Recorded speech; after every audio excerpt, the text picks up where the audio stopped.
الحمدللہ والصلاۃ والسلام علی رسول اللہ۔ ناظرین، خیر مقدم ہے آپ کا کریم ٹی وی اردو میں۔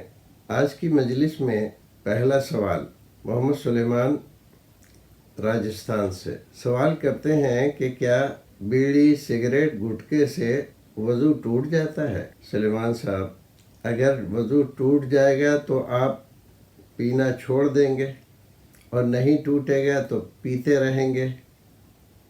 یہ کوئی اچھی سوچ نہیں ہے۔ بیڑی سگریٹ گٹکا تمباکو اور نشے کی چیزیں ہیں، یہ بہرحال اسلام میں ناجائز ہیں۔ بہت سارے لوگوں کو یہ شبہ ہوتا ہے کہ پہلے علماء نے مکروہ لکھا ہے، حقے کو بیڑی کو آپ حرام کہہ رہے ہیں، ناجائز کہہ رہے ہیں۔ ناجائز ہوتا تو یہ لوگ پیتے۔ یہ سوچ اور یہ انداز فکر سراسر غلط ہے۔ کوئی آدمی بیڑی پی رہا ہے، سگریٹ پی رہا ہے، تمباکو کھا رہا ہے، یا پان کھاتا ہے اور اس میں تمباکو 64 اور پتہ نہیں کیا کیا استعمال کرتا ہے، ظاہر ہے کہ وہ خود اس کا سیون کر رہا ہے، کھا رہا ہے۔ اس سے آپ پوچھیں گے تو وہ تو تھوڑا لچکیلا فتویٰ ہی دے گا، کیونکہ خود ملوث ہے۔ تو جو لوگ حقہ پیا کرتے تھے،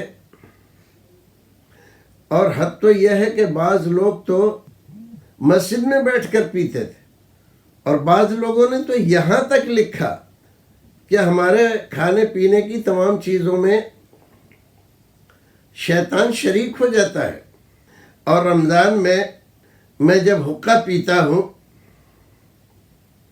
تو بغیر کھائے پیے تو اس کا دل جلتا ہوگا۔ کس کا؟ شیطان کا۔ میاں، شیطان کی فکر آپ کر رہے ہو، آپ اپنی فکر کرو، آپ کا کیا جلتا ہے؟ آپ عالم ہو کر وہ اس طرح کی حرکتیں کرو، حقہ نہیں چھوڑ پا رہے ہو آپ، اور کیا چیز چھوڑو گے؟ تو اس میں تمباکو کبھی مراد آبادی اور کبھی زرد لکھنوی، اور پھر اس میں خوشبو اور بدبو ڈھونڈ رہے ہیں، تلاش کر رہے ہیں کہ نہیں، اگر بدبو ہو تو مکروہ ہے، اور نہیں تو خوشبو ہو تو جائز ہے۔ یہ کون سے معیار ہیں آپ کے حلال و حرام کے؟ حقیقت یہ ہے کہ رسول اکرم نے جو فرمایا کل مسکرن حرام، ہر نشہ لانے والی چیز مفطر ہے، اور جو مفطر ہے وہ حرام ہے۔ شریعت تو اس کو منع کر رہی ہے، حرام قرار دے رہی ہے، اس کو مسکر بتا رہی ہے، نشہ آور بتا رہی ہے، اور نشہ اسلام میں حرام ہے۔ آپ خواہ تعویلیں کر کر کے اس کو جائز کر رہے ہیں، اور آج کل کے بدعمل مولوی دھڑلے سے سگریٹیں پی رہے ہیں، اور 64 کی تمباکو پان میں ڈال کے کھا رہے ہیں، اور پھر جب مصیبتیں اور پریشانیاں آتی ہیں، جب کینسر ہو جاتا ہے، کبھی گلے کا، کبھی زبان کا، کبھی کسی کا، تب پھر پچھتاتے ہیں، توبہ کرتے ہیں، تب چھوڑتے ہیں۔ اور جب تک صحت مند رہے، ہزار لوگوں نے سمجھایا، لیکن نفس پرستی چھوڑی نہیں۔ تو یہ طریقے غلط ہیں۔ وضو ٹوٹے یا نہ ٹوٹے یہ ایک الگ مسئلہ ہے، لیکن بذات ہی بیڑی سگریٹ گٹکا یہ ناجائز ہے، اس کو آج ہی آپ کو چھوڑ دینا چاہیے۔ اور اگر آپ سمجھتے ہیں اور چھوڑنا چاہتے ہیں تو دیر مت کیجیے، رمضان المبارک کا مہینہ اس کے لیے سب سے زیادہ مناسب ہے، جب ہم کھانے پینا چھوڑ سکتے ہیں اور بھی بہت ساری مرغوب چیزیں چھوڑ دیتے ہیں، تو بیڑی سگریٹ کیا ہے جس کے پینے سے ہمارے پاس بیٹھنے والے ہمارے یار دوست جو نہیں پیتے ہیں کراہت محسوس کرتے ہیں، ہمارے منہ سے بری بدبو آتی ہے، نہ پینے والا بیٹھ نہیں سکتا ہمارے سامنے، اور ہم اذان ہوئی اور چلے، اذان سنتے ہی ہاتھ جیب میں گیا، ادھر سے بیڑی نکالی، سگریٹ نکالی، اور ادھر سے ماچس نکالی اور سلگائی، اور پیتے ہوئے چل دیے مسجد کے، مسجد کے پہلے زینے پہ قدم رکھا تو بھی ایک کس کے، یعنی بہت لمبا کش لگایا، چاہا تو یہ کہ ساری سوت جائیں۔ اب ستا یا نہیں ستا وہ ایک الگ مسئلہ ہے۔ پھر آپ نے پھینکا اور جا کے مسجد میں داخل ہو گئے۔ اب کوئی آدمی آپ کے برابر میں کھڑا ہے نماز پڑھنے والا، اس کی تو نماز خراب کر دی آپ نے۔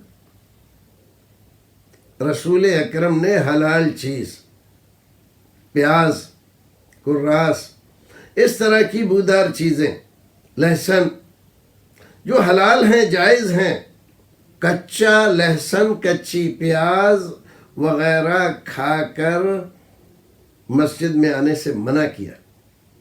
فَإِنَّهُ مِمَّا يَتَعَدَّى مِنْهُ الْإِنسَانِ يَتَعَدَّى مِنْهُ الْمَلَائِكَةُ، جس کی بو سے انسانوں کو کراہت ہوتی ہے، اس سے فرشتوں کو بھی کراہت ہوتی ہے اور تکلیف پہنچتی ہے، منع فرما دیا۔ تو آپ ایک ناجائز چیز، نشہ لانے والی چیز کھا کر اور مسجد میں دھڑلے سے گھس جاتے ہیں۔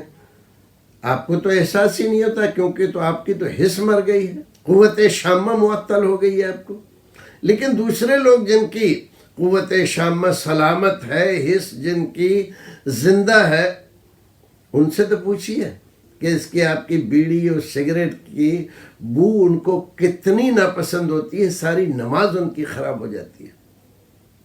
تو بھائی صاحب اس کو چھوڑ دیں، کل چھوڑتے ہوں تو آج چھوڑیں، آج چھوڑتے ہوں تو ابھی سے چھوڑیں، نیت کر لیں، اللہ تعالیٰ سے دعا مانگیں۔ بہت ہی خطرناک چیز ہے یہ۔ جب ٹی بی ہو جائے گی، پھیپھڑوں میں سوراخ ہو جائیں گے اور کھانسی مسلسل ہو جائے گی، جب ڈاکٹر کہے گا کہ اگر آپ نے نہیں چھوڑا تو بس 1 مہینے کے اور مہمان ہیں آپ، تب چھوڑو گے آپ، کب چھوڑو گے؟ چھوڑ دو اس کو۔ اللہ رب العزت ہمیں اور آپ کو نیک عمل کرنے کی توفیق عطا فرمائے۔